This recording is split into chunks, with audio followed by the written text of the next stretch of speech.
Welcome, everyone. Today is an innovative leadership series, and we're very fortunate to have Keith Quinton with us.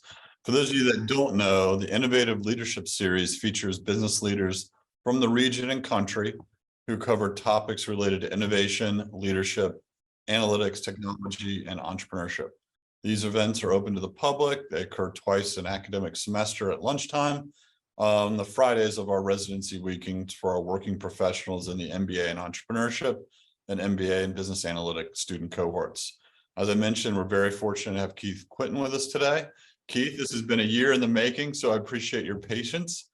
For those of you who don't know, Keith is an independent trustee at Eaton Vance Funds, has a 30-plus year investment industry experience with some broad and deep experience in managing complex multi-billion-dollar institutional and mutual fund portfolios, as well as an expert in portfolio construction, risk modeling, optimization, attribution, multi-factoring modeling, long-short products, and is a regular speaker at industry conferences, as well as adjunct professor as well. And so, Keith, thank you so much for being with us here this afternoon. I can't thank you enough, and for Elizabeth for making that referral. Tell us, when we get started here, tell us a little bit more about your background and how you got started on this path, this journey on portfolio construction and optimization. Kind of think back to the early days, if you will. Sure. So thank you, Matt and Lizzie, for inviting me. Long ago, I was an undergraduate at Dartmouth, actually a Russian language major, believe it or not. And in those days, you could go right through business school. So I, in fact, came out of Dartmouth and went to Tuck, the business school up there, and finished in the early 80s. I had an MBA, I had a lot of math and computer skills, and almost by chance connected with a job on Wall Street where they first started using computers to analyze stocks. I look back at some of the things I did in the early days. It's just the computers I used were probably less powerful than your iPhone is today, but it was very exciting. But it was a quantitative orientation, but it was always with a fundamental, what are we picking for stocks? We're trying to figure out good companies and bad companies. And then over the years, I moved more into a portfolio management role where you're taking all those ideas, putting them into a portfolio for shareholders. So it was a great career. I really enjoyed it. It has changed a lot. The industry, the stuff I did in 1983 is that was leading edge back then, is assumed by everybody to be known. And the quants in the current era are doing things that I did not do. In fact, I'm pretty fundamentally, I would be considered a fundamental investor now, if you were to categorize me. So, but it is a great career. I have few regrets, and I can sort of stop there. I can talk more about the actual career if you like, Matt. Yeah, talk a little bit more and going back, as a portfolio manager at Fidelity, what that looked like, in terms of the role and building out those portfolios there. And then I guess we can switch sides after that to kind of looking at, working on the, if you will, like a pension fund side, on the, retirement system side for New Hampshire, like the different, how you have to switch roles. You basically went on both sides. Yes, yeah, I did, which gave me some good perspective. I should say now that everything I'm telling you are my views and not the views of anybody I work for in the current world. But I think so if you think about an investment analyst, they're usually assigned an industry or a sector or a category or an asset class. And their job is to basically put those assets in order from best to worst. Say, if I'm the technology analyst, say Apple's great, Microsoft would be next, Google would be here, and somewhere down here would be IBM, hypothetically. So, and most places have staffs of those. Fidelity had a huge staff of those people. Smaller hedge funds have a handful of analysts. Some places have just one or two.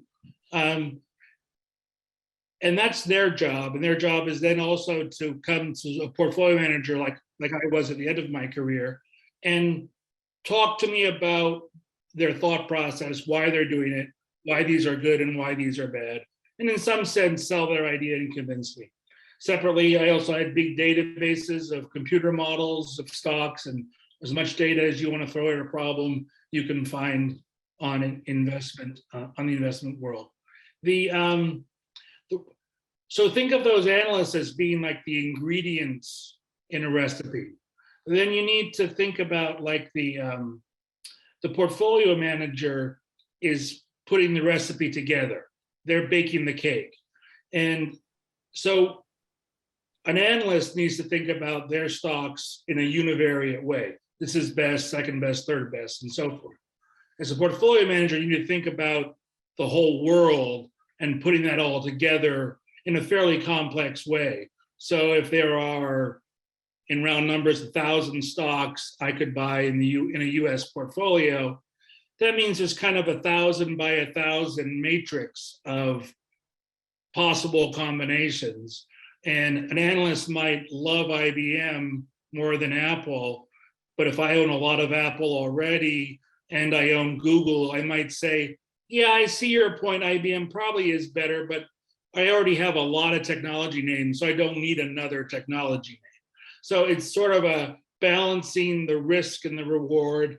And that's where a lot of the computer and data comes in, because it's very hard in your brain to keep track of 1,000 by 1,000 matrix. At least it is hard for me.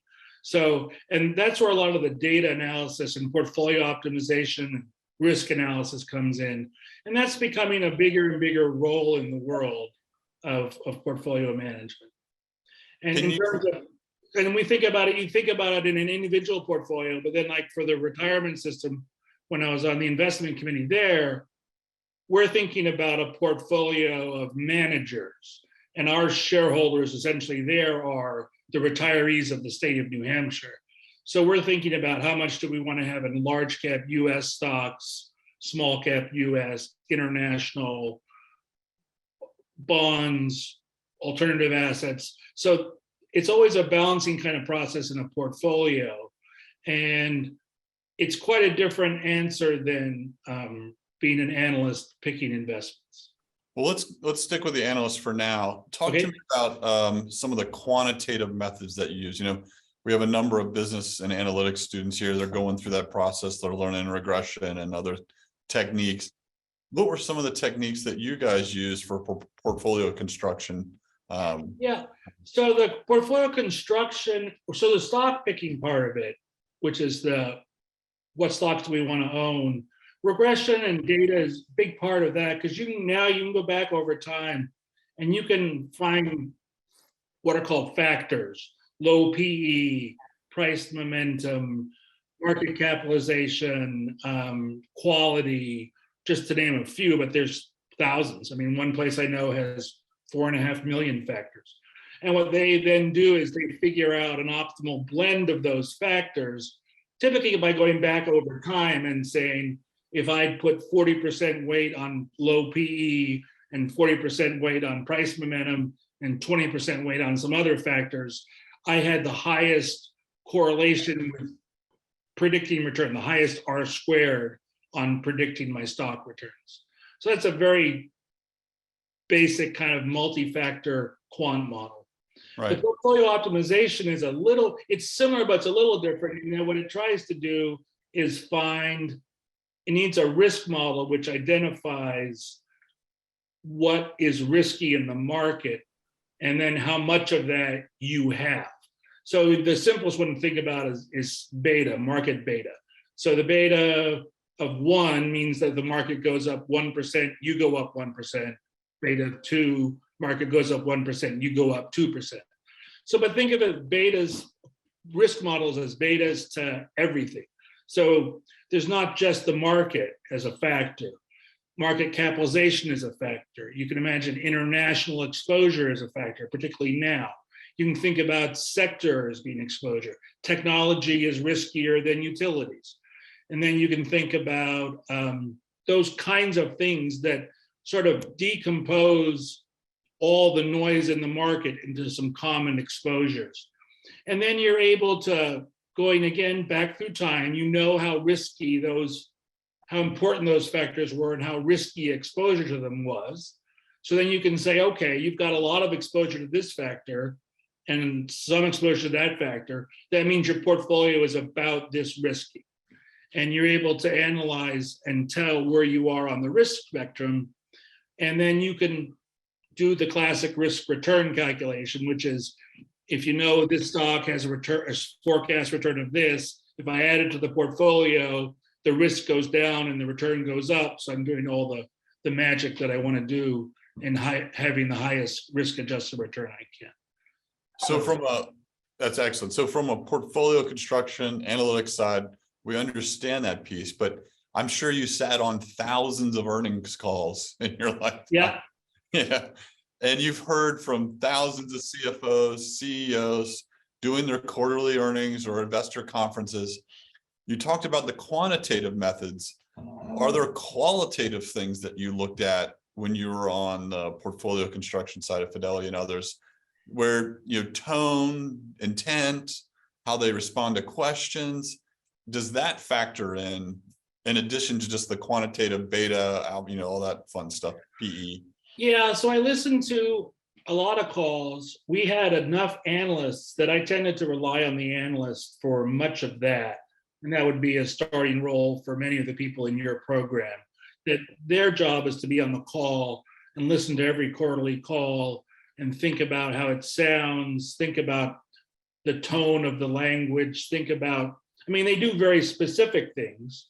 They do things like they raise guidance or they lower guidance or they make forecasts of earnings and sales that are coming up.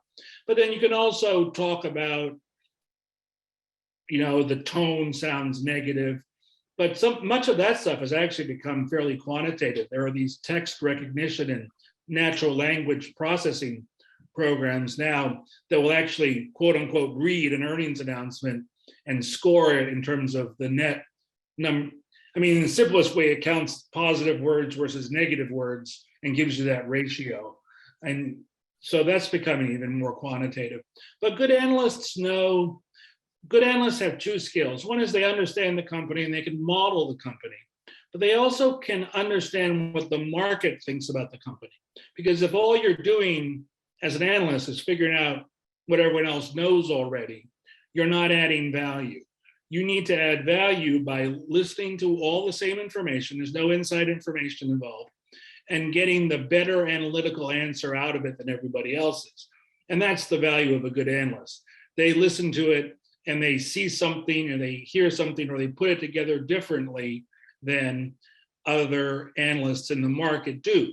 I could give you a hypothetical example now that I'm doing in my own portfolio, that most people think Ford is sort of a boring car company. I bought it because it has a dividend yield and I'm old and retired and I like dividend income. But as you read about Ford, if they can really solve the EV situation, if they can really figure out the E150 Lightning and have charging stations all over the country because they have dealerships all over the country, and everybody wants to buy F-150 is the number one selling vehicle in America. If they can figure out the E150 in the same way, suddenly they're going to be the EV company of the future. And that's an off consensus view of Ford. If you, as you all know, if you were to ask everybody what's the number one EV company, everyone would say Tesla. And right now they'd be right. But although Bird is coming along from in China, but looking at Ford and being able to say, my view of all the data is in 5 years, they could be the leading EV company in America, and they trade at some enormous discount. So that's an off consensus view. So you need to take all the information, and people say the market's efficient because all the information is out there. We're not getting secret, under the table data from people. If you do, you go to jail. So I recommend not doing that. Or you're in Congress now, just kidding. Right, Congress is. Never mind. Keep going, Keith. So it's not just efficient in terms of data. It's pretty efficient in terms of data now. In the old days, you used to be able to get a lead on people because if your computer is faster than somebody else's, you could get the earnings announcement sooner, or they'd call and tell you what the earnings announcement is going to be. But there's also efficiency of analysis, and that's not in the market. Like, you can look at the same data that I look at, and come to a very different conclusion. And that's what the skills you're learning in the program at Clemson is to analyze data and come up with off consensus views. And that's what a really good analyst can do. A good analyst can also understand their client, and when they were talking to me, they knew I had a quantitative background. And I also come in and say, I have a sell rating on that company. And I'd look at the quant score and I'd say, it's the best score I can possibly get. And I would say to the analyst would reply, a good analyst would say, totally get it. It does look great on PE. It's got a low PE, price is doing well, it's buying back stock. But in 6 months' time, A, B, and C are going to happen. So they would be able to talk to me about a specific company in the context of what I was doing and talk me through, and not just come in and say, it's sell rated, take it or leave it. So I think good analysts also interact with their clients. So there's a little bit of a selling job in the analyst role as well. So for those students that are looking to go into this type of role, our business analytics students, even our entrepreneurial innovation students, it's one thing to be able to press the buttons and get all the quantitative data done correctly. That's a skill set. That's what you're learning in the program.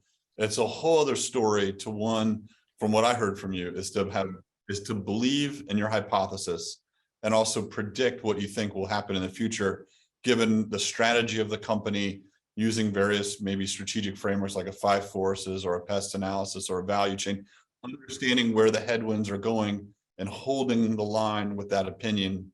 And that's similar to what you've done with Ford, correct? And that's really what makes a strong analyst, whether they're right or wrong, but they stay true to those opinions and they hold tight to those given the data that's presented. That's exactly right. You have to be able to take the data that everyone else sees and get an off consensus view. Because if you come to the same answer, you're not adding any value. You're just going with the herd. Yeah. Right. Which is easy. So now that we looked at it from that side, we talked about the New Hampshire pension fund retirement system. Now you're making bets on behalf of all these retirees. And the construction, I would way for the portfolio is probably similar. You're trying to get a diversified, balanced type return. You'll do venture capital, private equity, your standard blue chips, your dividend stocks. Talk to us a little bit about that role. Sure. And how one might get into that down the road. Clemson, we have a very large endowment. We hire a lot of analysts to help with that. Yeah. Just Matt, we don't use the word bet when we're talking about investing. We use the word allocation. Oh, in this year of 2022 with YOLOs, I think I'm betting too much. Yeah. So we'll talk about that later. Yeah. It's a similar situation. Those pension plans, our pension plan has a very long time horizon. I mean, essentially forever. And certainly your endowment at Clemson is forever is their holding period. And a way to get into that role is, and it would be good for many of your students, there are pension consultants. Cambridge Associates is one of them, but there are a dozen of them that in fact are specialists in sitting between the pension fund and the big mass of advisors and being the analyst on those funds, just like we're talking about analysts being analysts on companies, they're analysts on fund managers. So they have regular meetings with a category of fund managers, let's say small cap value managers, and they listen to their investment process. And they have a quantitative part too, which is how they've done over the last 1, 3, and 5 years. And so they try and rank their managers. So the asset they are recommending to a pension plan is a manager who also owns the stocks. So it's a similar role, but in the big world of asset allocation, that's more like what you do for your personal portfolio, which is how much do you want to have in stocks and bonds and small cap, international, that kind of stuff. So they're doing that. Yeah. And all the pension plans, I mean, Clemson, I don't know how big the endowment is. It doesn't have a defined thing it has tried to do. I mean, if it has good years, you can build a new building. If it has bad years, tuition goes up. But it's like, the state of New Hampshire has told the firefighters and the state police that when you retire, we're going to pay you X amount of money based on your salary for the rest of your life. It's a defined benefit.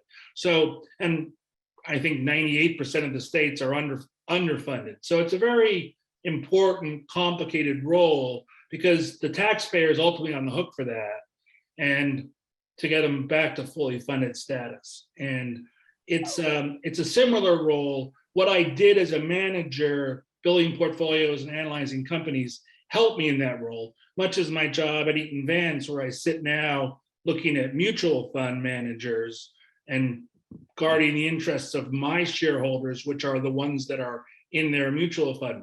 Because there's an inherent conflict between the person that is running the fund and the person that's investing in the fund, because the person that's running the fund wants to charge a lot of money for it, and the person that's investing in the fund wants you to charge zero. So we have to sit in the middle and balance those interests. And that's my biggest commitment now, other than my own portfolio, of working in the investment world. Well, that's a good transition. So, Clemson's endowment recently crossed over $1 billion, which is a pretty big number for Clemson. And then you also it's a big number for anybody's. Yeah, you have the South Carolina retirement system as well, that they're moving away from that defined benefit because not all states, not all organizations can maintain it. So now they have like the rule of 90. So it's age plus years of service gets you that defined benefit after you retire. So there's a lot of changes going on now in that space, and I could see the management. But let's go, now that we're at Eaton Vance, we've kind of progressed to there. Talk to us about individual portfolio construction. Our students are going to go off, they're going to graduate, they're making great money, they're going to start saving some for the first time. Biden's going to take care of all their student loans for them. So what happens next? Now that I have a little bit of savings, what happens next? What do I do as a young professional, a little bit of cash? Where do I put it? Do I look on Reddit at Wall Street Bets and YOLO all day and, go to GameStop and Bed Bath & Beyond? No. What should I be doing? Crypto? Like, I'll tell you, Keith, last year we had a gentleman come on with crypto, and I think it was like our most watched ever. It was crazy. You guys were going nuts over it. You should bring him back. He's going to have a different story today. He probably doesn't have a phone number anymore. You're probably right. Remember that, guys? He was 100% in crypto. It is down 80%. That's right. I totally forgot about it. Keith, thank you. All right. He's still 100% in crypto. He's just poor now. So now that we've taken all those K1 losses on the crypto, and we're ready to put some real money out there, where do we go and what do we do? Because no one ever teaches this stuff. What's your advice? No, they don't. It is surprising to me how many. I've done a lot of business schools, like how little personal finance is taught at top business schools, and how little people learn about actual investing. And it's unfortunate. I think it's sad. I mean, I think it's kind of 80-20. You get 80% of the benefit by doing 20% of the work. So I'll just say a few things about it. One is that don't assume you can do it yourself, but don't be afraid to do it yourself. Because remember, the people that are encouraging you to hire investment advisors are the people that are charging you 1% to run your money for you. In raw numbers, 1% is the number it costs. So there are robo-advisors that are cheaper. Don't be solely focused on fees. Like I know I talked at one class, I said, how would you pick a fund? And they said, well, I'd look for the lowest fee fund. And I said, what if it was like a gold fund? Would you want all your money in gold? And they said, no. So you can't focus just on fees. But there are some reasonable things you can do that are, are going to get you 80% of the way there for the rest of your life. I'll also say that if you hire you get a much better outcome hiring a doctor to do surgery on you than you would hiring me. You'd get a much less chance of going to jail by hiring a lawyer than you would by hiring me. But you don't have the same certainty in the investment world, because there's a lot of risk and variability, and it's not that much science, and there's no guarantees of success. So just be aware that the people that are telling you to give you their money they have an interest in having you give them your money. Also think about investing as being like, there's 20% really smart things to do. There's 20% really dumb things to do. And then there's 60% in the middle that if you came to me and told me you were doing one of those, I'd say, I might not do it, but I can see why you're doing it. So it's like, so be aware of the middle gray zone that is hard to cope with because it's uncertain. And the sad thing is, after the fact, there will be an obvious answer of what you should have done. And the people that did that will talk to you about it all the time. Like everyone talked about crypto when they bought it at $1 and it was at 60,000. And now no one's talking about it when they bought it at 60 and it's at 20. So just be aware of like, there's this ex post bias, and you only ever hear about the winning. I mean, if you went to the horse track, you'd think everybody won every day because you only hear about the guys that made the winning bets. You never hear about the losing bets. But it's just, so just think about it in that regard, that there is a gray zone that you're not going to be perfectly clear in. And so some of the good things to do, don't have, or actually, let's do some of the bad things. Don't have any credit card debt. Credit card debt, bad. Don't rent furniture. Renting furniture, bad. But like lease a car versus buy a car, probably in the middle 60. I could argue with you. I tend to buy my cars. My great friend in town leases his cars. We talk about it back and forth, and he doesn't think I'm an idiot. I don't think he's an idiot, but it's like, so there's a gray zone in the middle. Obviously, good things to do. If you're at a company that has a 401k plan and has a match, do that. Because if you put 5% of your money, your salary into it, first of all, it's a pre-tax. So you're going to save, it's going to be like more like 4% or 3%. And they're going to put another 5% in. So day one, you have 100% return. 100% return is a good return. So do that. The biggest, simplest, straightforward, the first $10,000 you all save, and your wives and husbands and parents and children, and in my case, grandchildren, should be going into iBonds. What are iBonds? They're US savings bonds. Talk about the most boring investment in the world that you could ever think about is a US savings bond. You would think your grandparents used to buy those during World War II to fund the government. Why is it so good right now? The I means inflation. So they float with inflation. So right now, you can get 9% in a US government security bond with no time risk. You have to keep the money there for a year. The quote unquote downside is you can only do $10,000 a year, but I think that is the number one thing to do. And I tell everybody that you can go on Treasury Direct, you can create an account, you can buy $10,000 and you do $10,000 a year. And that is the one piece of advice that I am the most comfortable with giving to everybody right now. I couldn't agree more, although it's painfully hard to purchase them at the Treasury website, but there's it's like, but think of it as like a nostalgic trip to like AOL.com in 1992. Yes. It's so, like literally CompuServe all over again if you bought them. And it's 10,000 per individual. So you can do husband, wife, that kind of thing. Right. Great. Right. And it's great. It's a 1 year holding period. It always goes up in value. The bad news about bonds is that, you know, if the yield goes up, a regular bond means the price went down, but it doesn't happen in the iBonds. You can cash them out after a year. You have a modest interest penalty, but you can always get your money back. It's a great place to put your emergency nest egg after a year. I mean, it's magic. So hypothetically, and you don't have to give great advice, but, you know, you got Warren Buffett out there, you know, and the boggleheads of the world. You know, he wrote in one of his annual reports back in the day, I think it was in 2013, that a trustee for his wife, should he die, put everything into Vanguard and into VFIAX, which is their S&P 500 shares.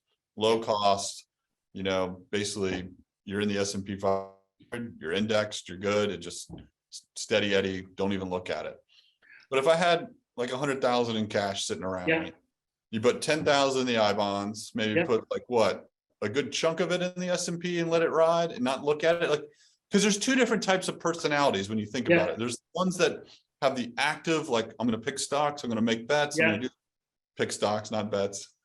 And then there are other ones that, like, I don't have time for this and I don't even know what I'm doing. So set it and forget it, or do time dated funds, or, retirement based, where it indexes at a certain age.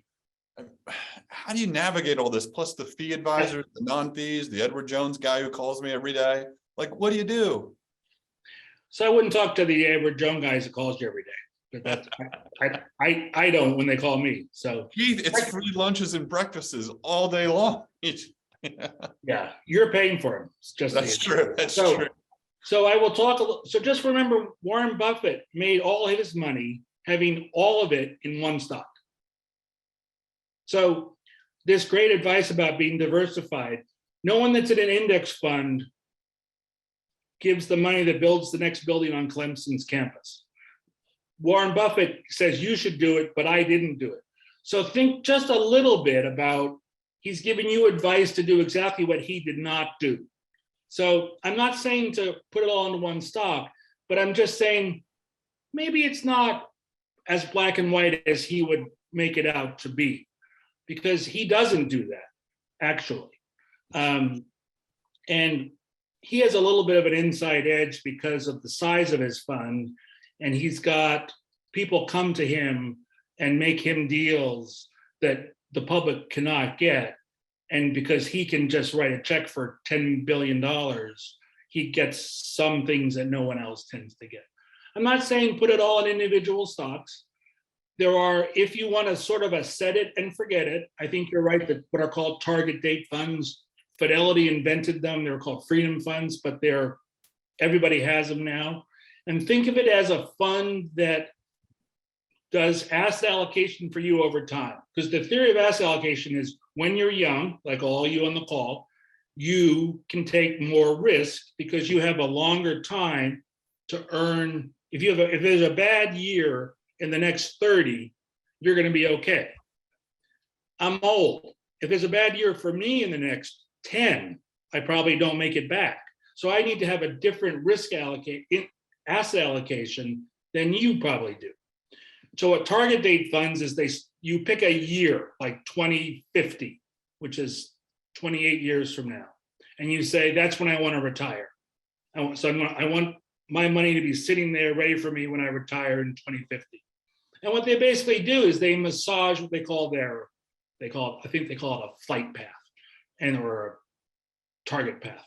And early on, you have a lot of money in stocks, a little bit in international stocks, a little bit in bonds, maybe a little bit in commodities. And then over time, they kind of move it towards a less risky portfolio that's more bonds and less stocks. So that's a set it and forget it portfolio if you want to do it that way. And most 401k funds, that's in fact, I think they've changed the law. That's the default option. If you sign up for a 401k plan at your office and don't pick a plan, they guess based on your age when you're going to retire, and they put you into a target date fund. It used to be cash, which was just horrific. It was the worst investment ever. There are other funds that are called balanced funds that run 60-40, and they 60% in stocks, 40% in bonds. You then can decide if you want to have active stock picking or passive, but don't fear active. Don't go completely overboard. I think when I've looked at different people's funds over the years, most people tend to be over diversified. They think I should have 5 mutual funds. Well, each mutual fund is probably pretty diversified. So having 5 of them makes you super diversified and you're paying 1% fees.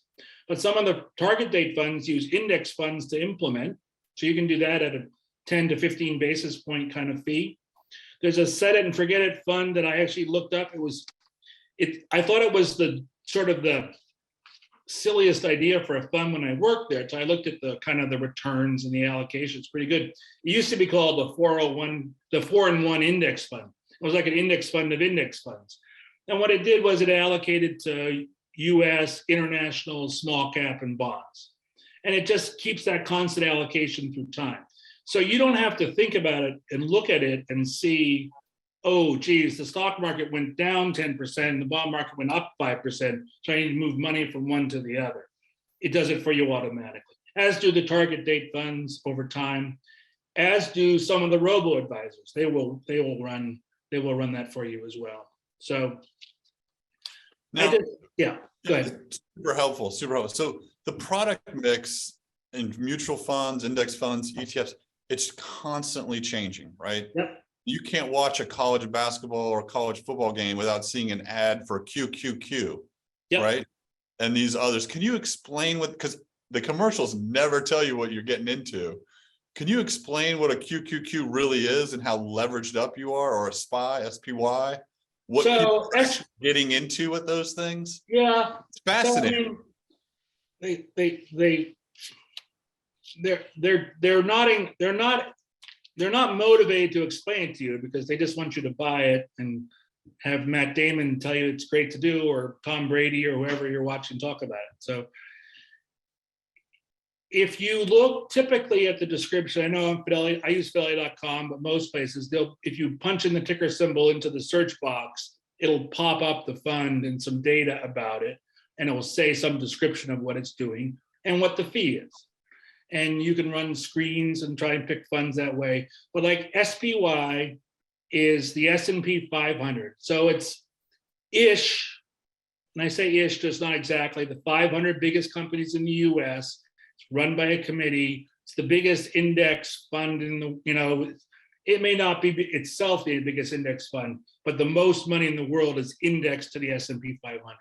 And by index, what they mean is if they market cap weight each position. So if Apple is $1 trillion and the whole index is 50 trillion, it'll be 1/50th or 2% of the weight.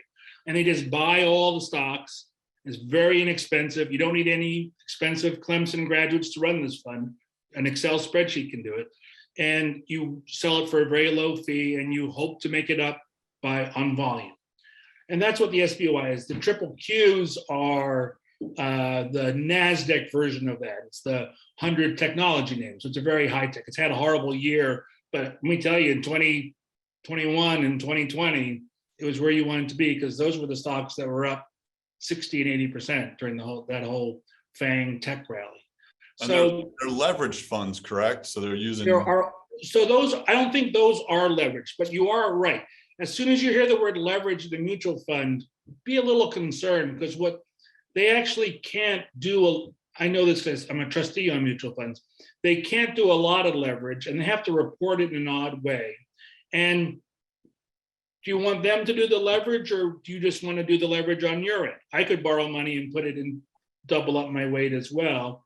And leverage is a two-edged sword. So for example, those leverage funds that said they give you twice the return of the S&P, that was great when the market was going up, but they're down more than twice as much this year, because they're down twice the S&P plus the interest rate. So I'm not a huge fan of those leverage funds. They tend to have high fees as well. And it's so if you hear words like leveraged and inverse and swap and contingent, those are all words that are probably not where you want to be, at least starting out, unless you're really into it. What about SPAC? Is that another one we don't want to hear anymore? Yeah, that's so 2021. I mean, that's gone. That's over. So SPACs were a odd way that a company could go public without having to do an initial public offering or an IPO. You kind of launched this pseudo fund that you raise money from people, and the money sat in the bank, and then the people that ran it went around to look for a company to buy, a private company to buy, and they bought the private company, or they could take a public company private and kind of merge it in, and you kind of backdoored your way into the marketplace without having to do all that nasty disclosure the SEC likes you to do, because it tells investors what you're actually doing. So it had a run. I think it's over. I didn't do any of them. I heard about the people that they worked for, but on average, they didn't work. So very good. Not a big fan of the specs. I'm going to open up to questions. Excuse me, Esther, can I switch and spotlight you, and I'll go off mute so you can ask your question? Sorry to call you. Can you hear me? Yeah. Yes. Great. Okay, perfect. I was going to ask you, what are some investments you have removed from your portfolio and why? What I have in my own portfolio? Yep. So, yeah, but my hair's gray, your hair's not gray. So take that into account, because when you're old, you want to do very different things.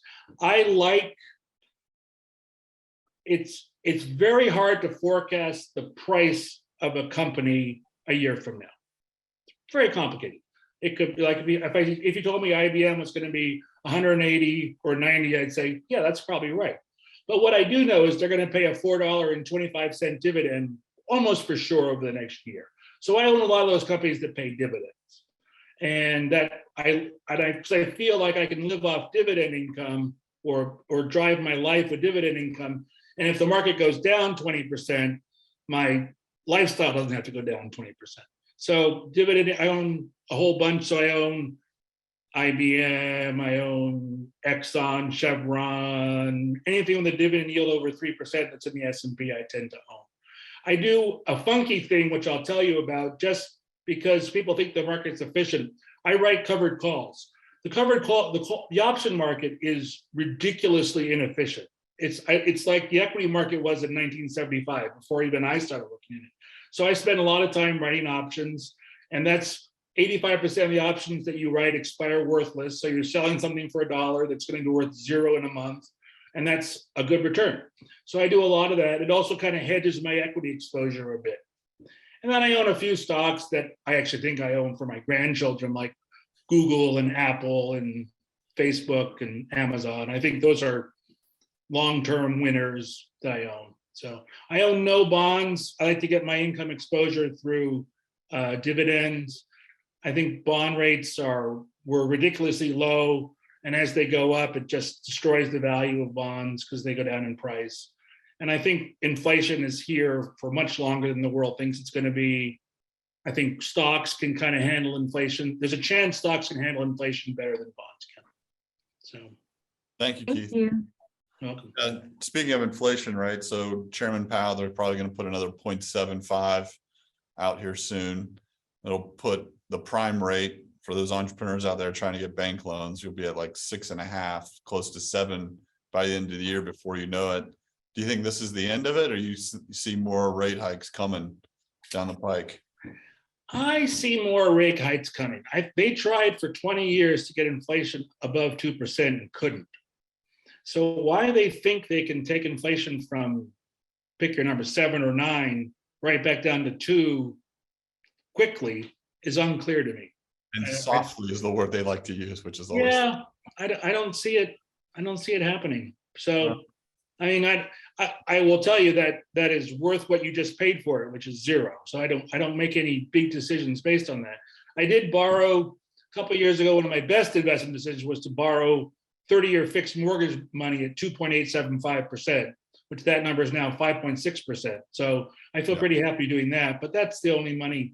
I tend to be a borrower, not a buyer of bonds, except for the iBonds. Buy all the iBonds you can. But for the entrepreneurs out there, if you're not raising money now, it's going to hurt later, because if prime is 7.5 by the end of the year, an investor is going to want definitely in the teens for a return on an entrepreneur and the debt for private company. So they're going to give you no money. Yeah, that or it's going to hurt.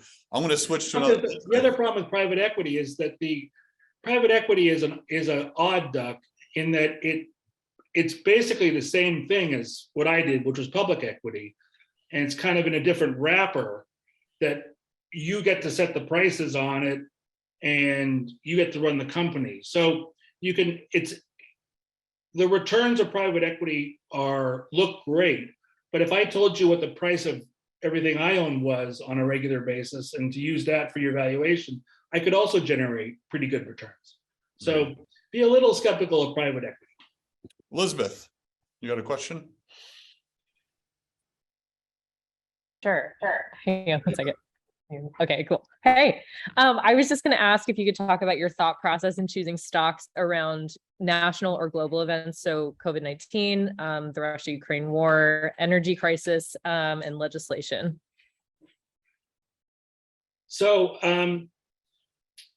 those global macro events, it actually highlights a good point that one of the great things about being an analyst or portfolio manager as a career is a lot of careers are like Groundhog Day. Like you wake up every day and you do the same thing every day.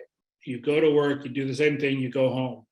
Investing and being an analyst or a PM is not Groundhog Day. Every day something different's happening. So like the Ukrainian situation happens, energy prices go up, interest rates are going up. Things that 2 years ago we weren't dealing with at all were suddenly having to be front and center. I think for me, I own much less international stocks than probably the world would say I should own. And that's because, I mean, Apple gets half its revenue internationally. So if I own Apple, I've got 50% allocations outside the US. If I think about inflation, I think about equities versus bonds, and the bonds are kind of bad. I think around elections, what tends to happen is volatility tends to go up. And if anyone's taken an option pricing course, they know that volatility is one of the factors that drives the price of options. And since I'm a seller of options, I like high volatility because when I sell them, I get more money. So I think about it in those kind of contexts. I don't try and raise cash or reduce cash because I think that's very hard to do consistently. It also is a taxable event, and the only thing worse than negative returns is paying the government taxes and having negative returns. So try not to pay taxes. Well, one of the other questions that a lot of students always come up with is, rent versus buy and housing prices. Yeah. I feel like since COVID, anywhere you look, it's doubled practically. I don't care where you are in the country. You can be in the middle of nowhere, you can be on the coast. It's literally doubled. Do you think that is sustainable and these prices will stay? Or do you see another reckoning like we had in 08? I don't see 08, but I don't see prices staying where they are, because if you think about the marginal buyer is now getting a mortgage at 5.6% instead of 2.6%. So I don't see how they can really pay what they would have paid before. And you remember in your dividend discount model, your DCF, the discount rate goes up, the price goes down. So for real estate, discount rate's gone up, so the price should go down. I think it's going to be lagged, and I see it and it's very market specific. But I think, again, rent versus buy is in that middle 60%. There are websites you can go to that you can type all your data into, and they'll do the math on the discount, the tax write-off for the mortgage and the real estate taxes, but the higher cash flows. You can do that. For me, for people at your age, it is very much of a timing decision. Are you going to be in the next place for 3 to 5 years? If you're not sure you're going to be somewhere for 3 to 5 years, there's an enormous amount of flexibility from renting. But if you told me you were buying a place, I'd be like, yeah, the math works for that as well, because I've rented and I've bought. There's enormous satisfaction and peace of mind in owning your house. I will tell you that 100%. And do not underestimate the utility, how good it can make you feel to own your own house. But then don't think about the flip side as if the great job comes over and it's in London and you own a house in Charlotte, and you can't sell your house in Charlotte for anywhere near what you paid for it. But this great job is there. You're like, well, I can't leave. I'm handcuffed because of my real estate. So think about your career as well. So last piece I want to leave with you, the rise of the retail investor, with all the data and information that's being spewed out today and the speed at which it's spewed out. Do you think the retail investor actually has an advantage over the big players now?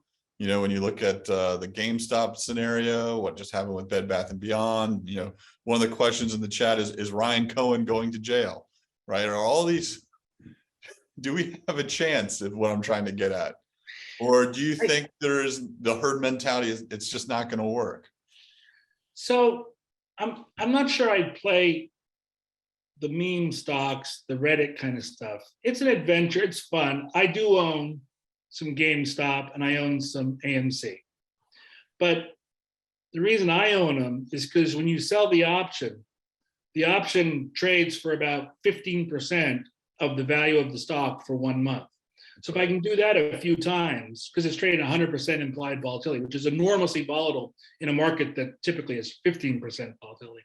So when I sell options on AMC, I'm getting a huge amount of money for selling them. And I own the stock.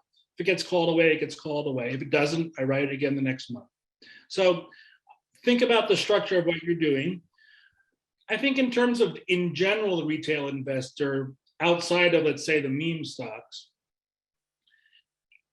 the data is there, and the efficiency or your edge needs to be in how you look at it.